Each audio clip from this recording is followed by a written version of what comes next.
Hello guys, welcome back to my YouTube channel. So guys, आज हमारी तेल निकलने वाली है क्योंकि इतनी तेज़ धूप हुआ है और आज हम बिया उखाड़ेंगे।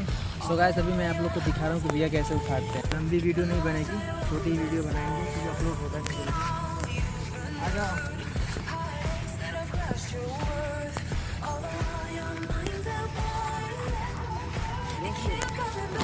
धूप हेलने के बाद पहनने पड़ेगा ना। बहुत तो नहीं नीचे वाले लिए देख कोई करना ना। आज पूरा तेल निकल जाए। हाय, वीडियो अच्छी लगी तो लाइक करो, शेयर करो, सब्सक्राइब भी कर देना यार। बाय।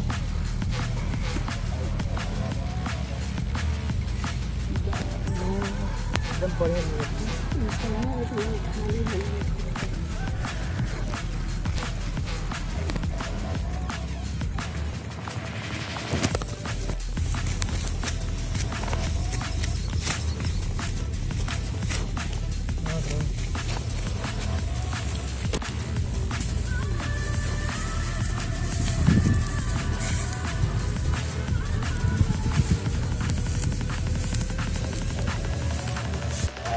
तेल निकल गई है पूरी।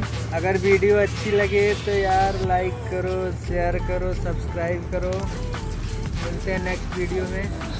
बाय।